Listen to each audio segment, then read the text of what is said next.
So today marks the release of Darth Vader issue number 14. And finally, we have a subject, a comic, or something that covers completely that is all about Sly Moore. You remember Sly Moore, she was always beside Palpatine, even as a Chancellor of the Republic. We saw her especially in Revenge of the Sith. In Legends, we know that she was actually a close lover of Palpatine during his reign. And in canon, it is mostly implied that she was intimately involved with the Emperor, not quite confirmed, although now we know that Palpatine had a son as well, so this is all just convoluted now and details that are waiting to be revealed. But by the cover, you can see that Sly Moore is looking terrified at the shadow that approaches her, and that is Darth Vader, who finally learned that it was Sly Moore who came after him in an Illuminati conspiracy that sent IG-88 to kill Darth Vader, hacking his mechanical parts and such. And the foreword for this comic is the blade behind the curtain. This comic mostly deals with the failure of Sly Moore after Exegol. So the synopsis goes as follows. After Exegol, Darth Vader understands the true might of the Emperor's power. Vader must destroy Luke Skywalker, the one threat to his restored position. But others scheme in the shadows, and the dangerous Crimson Dawn Syndicate rises to challenge the galactic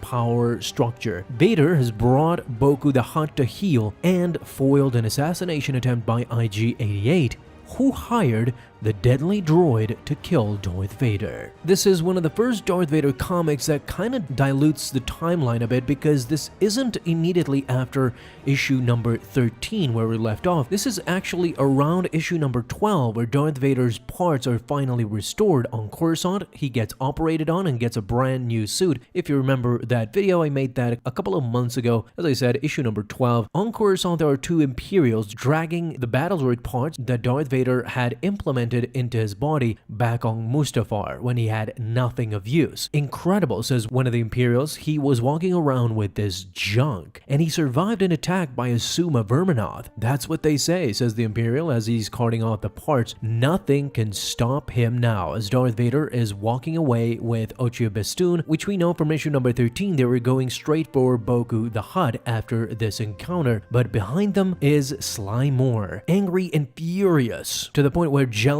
had overtaken her. She was looking at Vader with such vitriol that it was even apparent to somebody else. As they attract the attention of Sly Moore, she frighteningly whips her head around, recognizing the voice, and it was in fact her superior, Emperor Palpatine. Vader is restored, says Palpatine. Are you not delighted? Now the two royal guards are about to witness savagery by Emperor Palpatine. Sly Moore, simply with her head bowed down, she accepts his judgment. You sent me to destroy Lord Vader, and I failed. Of course you failed, says Palpatine, knowing full well that she and nobody else was a match for Darth Vader. He was simply testing his apprentice. Indeed, Sidious thought that he was the only one who was superior to Vader. Anybody else could not even come close, and if they did, that person would in fact replace him. This is what comes to be in Return of the Jedi, where we know that Emperor Palpatine was actually pitting father and son against each other so that he could pick one of them, the strongest. After scolding Sly Moore, Palpatine turns around and laughs with such enjoyment that of course I can't help but admire this evil character. He knows when to laugh and he knows when to be angry. But all of a sudden another character talks to Sly Moore, asking her, where are you going?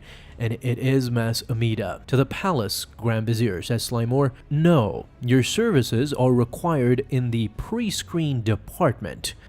That's a task for a sub-administrator, says a dumbfounded Sly Moore. Yes, says Masamida, it is. As he joins Palpatine on the lift, and now as the two of them are raised above, down below in the pit of nobodies, Sly Moore is now left to be demoted to a sub-administrator, handling medial tasks, something that is now beneath her. Palpatine had decreed that she would no longer be the administrator of Emperor Palpatine and the Empire. A gruesome, horrible punishment in her eyes, as she was now listening to horrible report after horrible report, not being interested in the slightest. even hearing about Boku the Hutt and Jabba, a bounty hunter. One of the Imperials says just a lot of impossibly complicated regional nonsense, really. As Sly Moore is just holding her head in frustration, she has a visible headache. But this rebel seems to have some connection with a higher value rebel named Skywalker, says the other Imperial. And they just continue without skipping a beat. Meanwhile, General Ramadi, says the Imperial, received a grandiose invitation from a criminal organization called the Crimson Dawn to an event where this first rebel will supposedly be delivered to us, meaning Han Solo. We've determined similar invitations have been sent to other parties, so it's obviously going to be a ridiculous auction.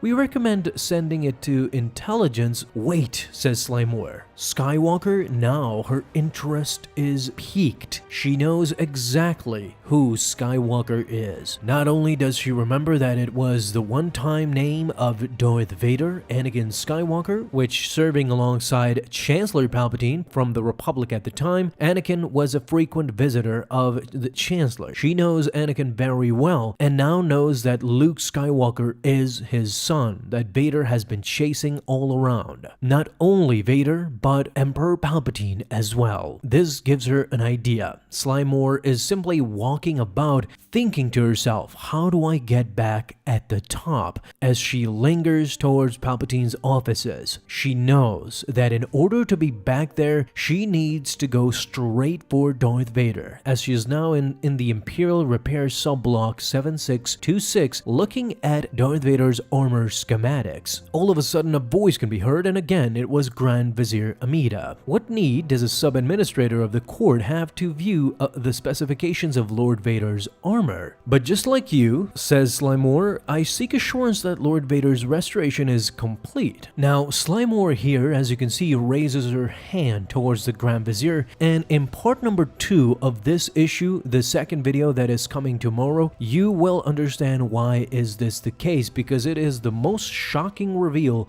to have come out of this issue. You can see that in the end as well. Sly Moore again telling the Grand Vizier to not tell anybody about this. She has her hand raised too as she grabs the schematics for Darth Vader's armor to be passed around through her Illuminati gang and ultimately to IG-88, who received the schematics. And we all know how that turned out from issue number 13. Darth Vader simply made quick work out of IG-88, and it wasn't even a question as to who would win. But in the next video, which I'm going to post tomorrow, you'll see the aftermath of when Darth Vader finds out these evil schemes by Sly Moore. Guys, thank you so much for watching this video, and if you enjoyed the beginning of this comic, then leave a thumbs up down below, subscribe for dailies. Now you can have an awesome day, Star Wars fans. I'll see you in the next video, and may the Force be with you. Until then.